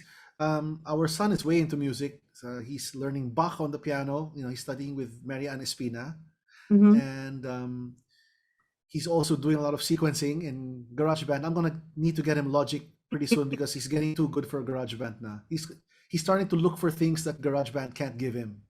That's how you know. That's how you know when someone needs a better DAW, diba? When the DAW starts to fail you, then that can't give you what you're looking for. Then, despite your best efforts to find it, workarounds, etc., then it's time for a bigger DAW. So, yeah, we're gonna get him Logic. He's really into it. So I really think he's gonna be a musician. He plays the drums very well. Since we live in an apartment here, I bought him V drums that way he can wail away at whatever hour he likes, So, but he's very, very good. I'm quite impressed. How about Carmen? Carmen likes to sing. She sings very, very well, but she doesn't like to perform. Mm. So she might become a recording musician. I think that might be more of her thing. She knows jingle writers and jingle singers in the Philippines, so we say, oh, tita like this, tita like that. They sing as commercial jingles. They do commercial jingles, and they're just in the studio. There's no audience. Not no reason to get nervous. If you gotta make a mistake, you do it again, and you get to sing different styles, and it's really really cool. And she thinks that might be her thing. So for now, but she's also a very good visual artist. She draws very very well. There's an app on the iPad that we got. It's called Procreate. It's fantastic. Use the pencil, and she does such amazing things on it. So they're both very creative, both very artistic, and I'm very happy about that. So But with they're the also both very smart. Carmen yeah, is an expert test taker, and she's really good in school. Yeah, so I'm also she has a lot of choices. so with the amount of workload you have, how do you keep yourself sane? Well, um, as you know, Aji, I eat, sleep, and drink this stuff, diba? So it's just one of those things. I don't really need a hobby because um, music is what keeps me sane. It's not. I don't have a work-life balance. It's for me. It's just music and music and music, and that's already my life. And it's not something that's peculiar to me. Even I have colleagues here who feel the same way. Like our principal double bass here, Wolfgang Steike, is from Berlin, and in fact was a member of the Berlin Philharmonic. And for him, whenever we talk about music, he always says music's not a job, it's a life. For him, that's what it is. He will practice from, I told you we have sometimes some days where it's 10 to 1 and 2 to 5. After that, he'll eat, then he'll practice from 6 to 12 pa. Para whatever now the conductor said that day, he'll reinforce it into himself so that tomorrow it's already there. That's just the kind of guy he is. Sometimes he'll practice all night, walk around the park here at 7 in the morning and come to 10 a.m. rehearsal. It's just, it's his life. Oh, He doesn't have kids. He's married, but they don't, he and his wife are both bassists here. She's Korean, but studied in Vienna. So they speak German to each other, but um, for them, it's a life. It's just a life. Nothing else matters but music. And I find that very inspiring. I have other interests, of course. I do lots of other musical things, but like I like golf. But once there's music, the golf disappears. I mean, that's just how it is with me. The only reason I started playing more golf like 2 years ago during the start of the pandemic because there was no music. We weren't doing anything. But once it came on the schedule, okay, we're gonna start recording stuff in the hall, and then boom, the golf just disappeared from my mind. I just totally forgot all about it because it so does not matter compared to music. yeah. Well, some people really go into music, and well, actually, you're the first person that I've heard na sobrang into it, that you eat, breathe, sleep about music. Yeah, and then even my conversations at home because my wife's a musician and she's so into it as well. So we talk about it a lot. I mean, it's really a life. It's really a life, and I'm glad that it's my life because music's one of those things that can be naman eh. Diba? Mm-hmm. If you're an accountant, ang hirap nun. You have to decompress Mm-hmm. somehow. But I don't have to decompress from music because if I done doing a symphony this week, then I'll go listen to jazz. you know, then or I'll start arranging something. That's my decompression. Decompression. So, with all that said, do you have any parting words for our students? Inspirational words. Learn as much as you can while you've got this time where you're not held down by professional obligation. Um, because when you're already, you know, held to professional obligations, you'll have to make a choice that you don't necessarily want to make. You might have to stop doing something to learn something else. So learn it all now. Learn it all now. If you're a student, just take it all in. Tire yourselves now. Don't get lazy and say, I'll learn this later. No, no, no, no, no. Learn it now. Learn it now. Ask all the questions now. Spend a lot of energy now while you're still energetic, and you have fewer things that are taking up your life. Because like myself, I have kids, I do have to give them time. I have to teach them. I have to help them with their homework. I have to change the light bulb in their room, or something. You know, I just bought 7 light bulbs for my daughter's room because they all went out at the same time. You know, things like that. You have to go to the grocery. You have to do the laundry because we don't have a helper here. We do everything ourselves. You know, so these things use up time. And while you're a student, and this is the only problem you have, just do learn as much as you can. Acquire and acquire and acquire, even the stuff you don't want to learn about. Learn about it, because you just might find out later that that's going to be your job. Like if you had asked me 20 years ago if I would be a conductor, I would have told you you're crazy. No way. I'm going to be an arranger forever, you know. But now what do I find myself doing? Conducting symphonies. And I'm just thankful that I followed the sort of path that helped me prepare. It was an unconventional path towards orchestra conductor. You know, 'cause a lot of people take a straight ahead path of getting their bachelor's degree in performance and then their master's degree in orchestral conducting, and hopefully they do the audition trail, etc., do some festivals, competitions. That's the usual way. But I landed it in a sort of sideways, roundabout way, no? But I was still prepared for it. As my studies as an arranger and experience as an orchestrator, and having spent easily 10,000 hours in front of an orchestra, those have served me in good stead for what I do now. And because I conduct a lot, it makes my arranging better because I'm hearing an orchestra a lot, and because I'm an arranger, it helps my conducting. So doing one helps me become better at the other. So don't hold yourself down into one particular thing. Learn as much as you can about a lot of different things, and because there's so much music. There's so much music. Music is so rich. Music is so deep. There's so much. Love every kind of music that you hear, because I do. I love. There's no kind of music that I don't love. Yeah. So love all of it, please. And listen. And those of you who are into electronic music, listen to the compositions of Mason Bates. He's a DJ and composer of orchestral music. He has a violin concerto. I mean, he's one of the best composers now. If you want to listen to new orchestral music, people who are breaking ground, listen to Conrad Tao. He's an American composer. He does symphonic works, and he has an alternate name. He does electronic stuff naman.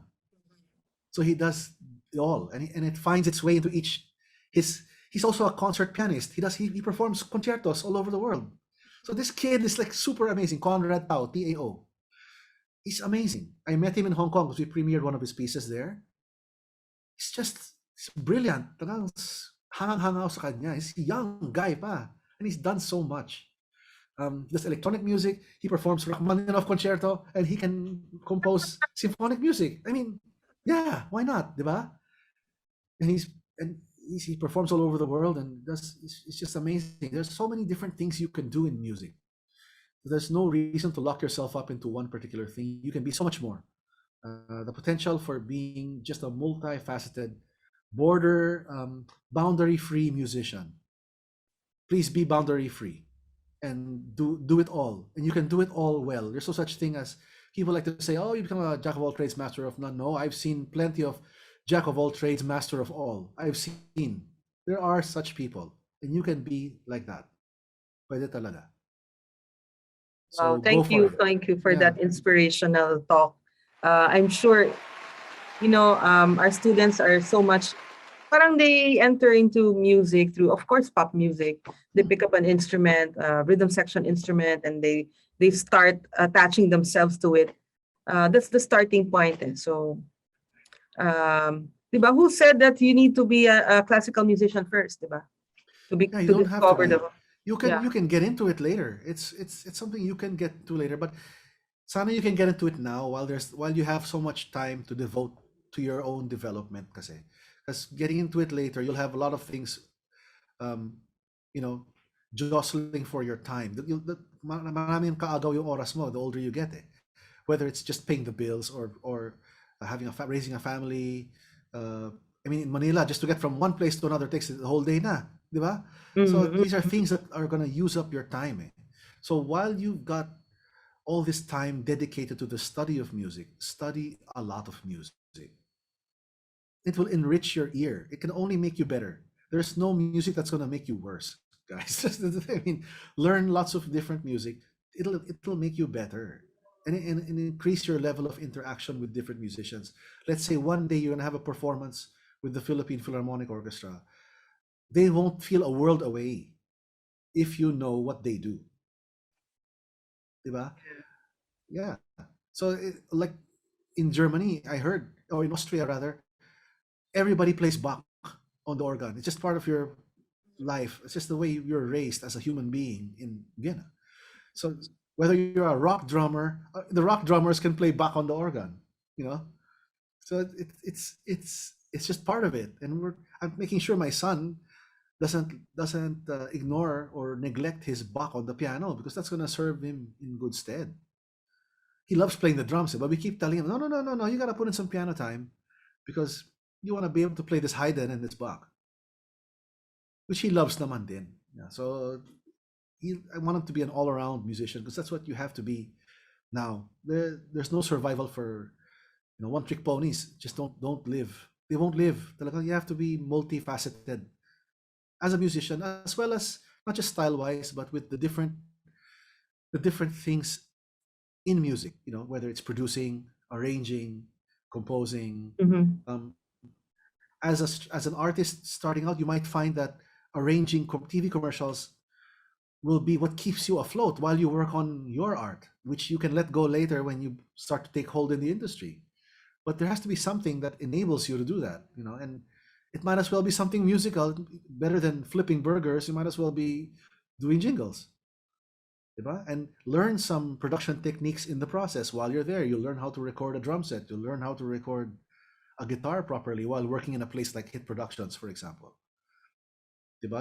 It's not just the dead end jingle. Don't think of it that way. You're there learning how to interact with non-musical people. You're going to be talking to ad agencies. You'll be talking to producers who are not necessarily musicians, and that'll improve your interaction with people. So there's always something to work on, guys. So whatever it is, there's something to work on, and you might as well keep sharpening that knife, because we're all born with a knife, right? But it's up to how we sharpen it, how much of your life you spend sharpening that knife. And the guy who works hardest sharpening their knife, even if their knife is smaller at birth. Some people are born with bigger knives than others, right? Sometimes there's a gift element, a talent element. Yeah, you can admit that. But I'll go for the guy who sharpens their knife. Personally, I'll go for that guy. Because the big knife guy with lots of talent out of the womb will have an advantage. But I think the one who sharpens their knife more will do better. Gerard, at this point, we're opening ourselves to some questions from Please. students. Yeah, I'd love to hear. One is from Liza. Liza, are you here? Liza, yeah. Sabi niya, as a student, since currently I don't have enough budget to buy high-end equipment to produce and arrange my own music, is there a way that I can still produce a quality output with this challenge in hand? Wait, is the question on the chat where I can read it, or is it just sent to you? No, well, it's in the... Okay, let me... Yeah. Let Can me you just paste it na lang here Sure. in the public chat? There. Kaya ba? Saw it? Did you see it? I No? only saw from Liza. Please answer the feedback form for this webinar here. Wait. Here. It doesn't want to... It's okay. I think that I get the question. Ayun na. Okay. Well, okay. I don't have enough budget, meaning, what is your budget? See, that's the question. Do you have a computer? That's another thing. And as a student, you have access to your studios there. Diba? Do they have access to the studios? Not during the pandemic. Not during the pandemic. We have been online Online kami. Okay. Basically, all you need naman is an audio interface, a microphone, and a computer. That's your very, very, very basic. If you can get that, because there are free DAWs, right? There are free platforms that you can use to create music. I would rather that you ask me how to raise the quality of your music, because you can always find a way to get it recorded and get it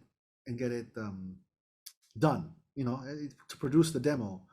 But the demo, even if the plugins used are not the best, even if the DAW use is not the best, or the synths use is not the best, if the music is fantastic, then that will be the quality, that will raise the quality of the output much more than anything else.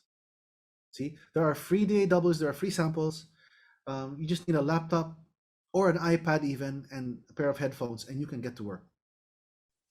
I have a friend, no? He's a musical director, famous one. You know what he does now?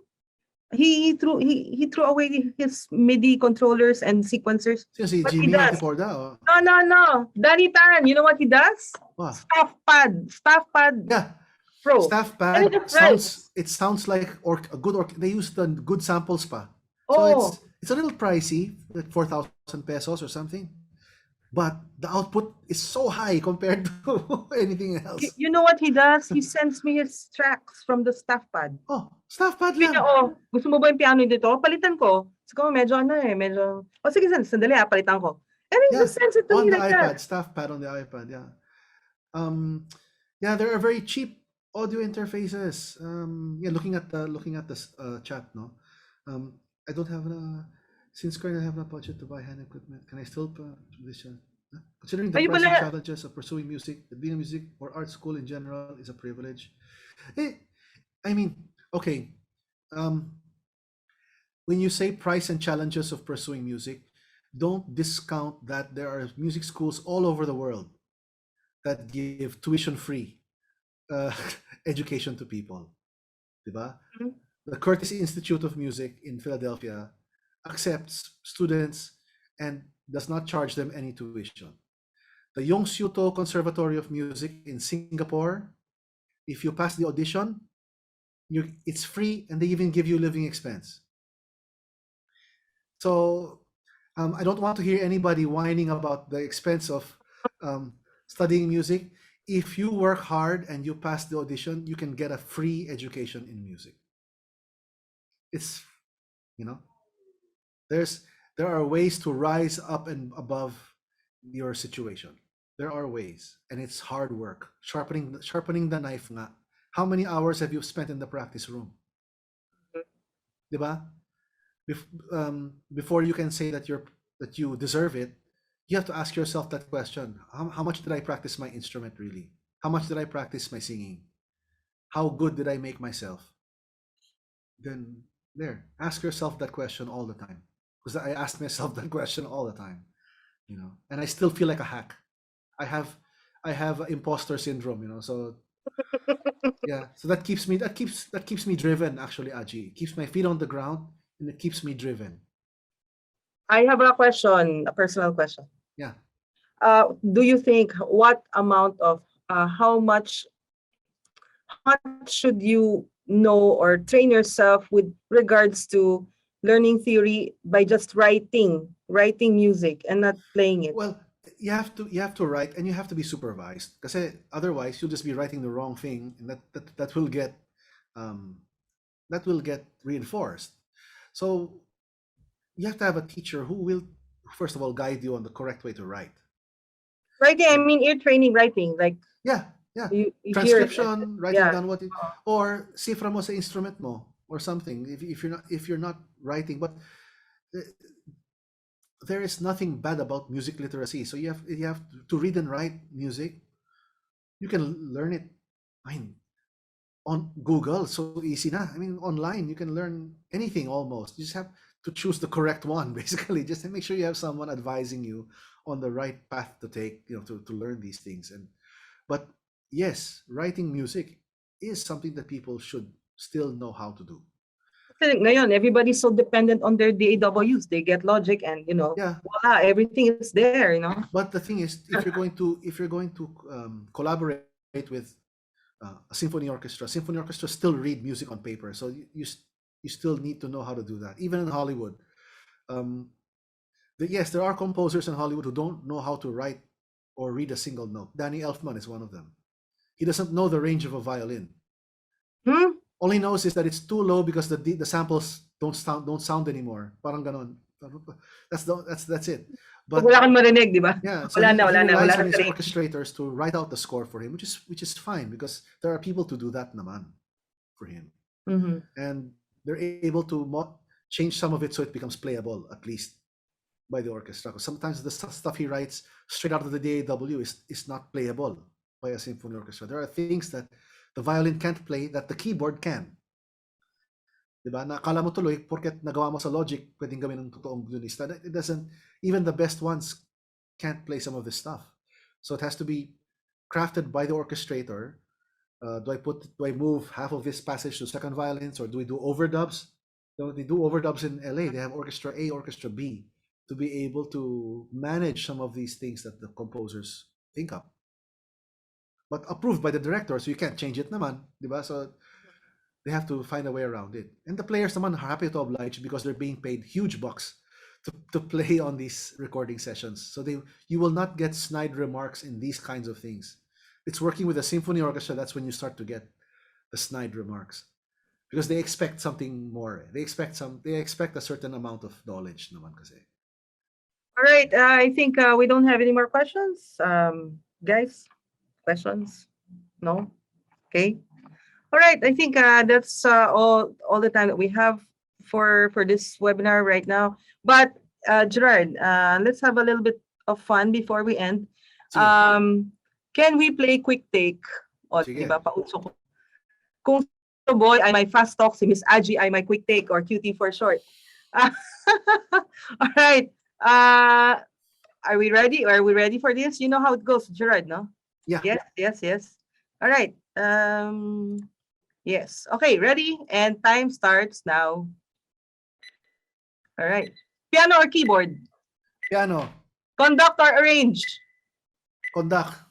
HK or KL? HK. Red or pink? Fuchsia. Oto, Heva or Acropolis? Heva. Golf or music? Music. Hard or soft? Soft. Classical or pop? Both. Oh, may dalawa pa akong question. Oh, go. What were they gonna be? Jazz or Broadway? Depends on the era, because there was a time where Broadway was jazz. All right. Okay. There's a sample library called Broadway Big Band. It's the best big band sample library, and it's called Broadway Big Band. So they're together. Don Sebesky orchestrated Leia's Flower Drum Song. I met Don Sebesky that way, you know. So pwede talagang jazz is Broadway or Broadway is jazz. Meron talaga. Oh, meron lang isa last question. Yeah. Blue or green? Blue, syempre. Sorry. Ain't gonna change that one. Kala ko pwedeng pwedeng. Well, you know, what I like naman recently in recent years na that the schools have been rooting for each other also. So that's good. I mean, it's fun. It's fun. The whole rivalry thing is fun. But when things get serious, you know that they love each other. You know, you see it. When things get serious na, you can see it naman. So okay lang. I mean, it's all good fun, but it's not like before in the 1970s na basagan ng windshield, yung ganon, yung sa Araneta, di ba? It's not. We're not that caveman anymore. We're actually evolving, and there's actual love, and people, and they show it. There's a mutual respect, of course. There always has been, naman. And there's a love there. So it's all lighthearted ribbing, really. Yeah. Wow. Well, that's it for today. Gerard, thank you very much for doing this for us. Thank you for having me. It's fun. And thank you for the talk. Dami ko rin natutunan about you that I have not known for the longest time. Did you see my miniature scores? Actually, these are all because there's this company called Eulenberg, and they make these they make these study scores. You know, they're cheap and they're small, but you can't rehearse from it. This is Tchaikovsky 1812 overture, and I got a whole bunch. And one of my colleagues in Hong Kong Philharmonic, her dad was an active conductor in England at the Royal Academy of Music. Ngayon, when he passed away, he left his scores, and she didn't know where to put them. She asked me if I wanted to have all of them. So I inherited all these scores. I mean, look at these. Some of these are already falling apart. Some of these are dusty. But look at these miniature scores. Like this is Igor Stravinsky, Petrushka. And you see K.N. Rafferty. That's Kenneth Rafferty. That's the name of the conductor who owned these. So these have been passed. Like whenever I open it, na-aching ako. You know, it's like that. It's like the pages are brown. But imagine I have a score now, a miniature score of Petrushka. It'll fit in my bag, and I can study Petrushka anytime I like. You know, it's great. When I go take a plane ride someplace, I bring this. I don't watch the movies. I read my miniature scores, and it's like reading a novel almost. You're transported into a different world. I'm transported into Stravinsky's sound world when I read his score of Petrushka. So yeah, these are all my secret door to another world, another planet. Yeah, but to get to that level, of course, like reading the Well, there's a lot of hard notes, work. Yeah, now I can enjoy it. I can sit down, read a score, and I can hear the orchestra playing in my head. Yes. Of course, couldn't do that 20 years ago, but it takes a lot of time and effort to be able to do that. Yeah.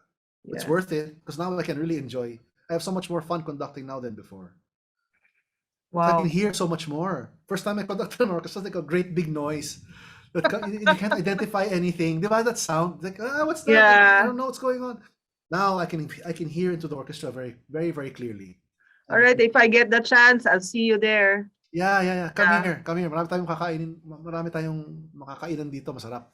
Diet ako, diet. Dito, extra rice din yung mga tao rito, so mahirap. No rice diet na ako, sorry. But yeah, I'll see you soon, Gerard. I hope to see you soon. And thank you so much for joining Eavesdrop. Before we close, we'd like to thank the following: Tristan Castro and Curve Entertainment for the use of the Midnight Cruise, AB Music Production Chairperson Patrick Frias, Associate Dean of the Arts and Culture Cluster, Ms. Magda De Leon, the De La Salle College of St. Benilde School of Design and Arts Dean, Architect Dotia Cela Domingo, and of course, the Benilde Arts and Culture Cluster production team, Leia Garcia, Khalil Alcala, and Liza Seguin, headed by Ms. Shema Lamyao. Special thanks to the AB Music Production Program students, alumni, and faculty, and most especially to you, our audience, for joining us in the 4th episode of our Eavesdrop session this afternoon. Mabuhay po kayo, and I hope you have a blessed Holy Week ahead. Thank you.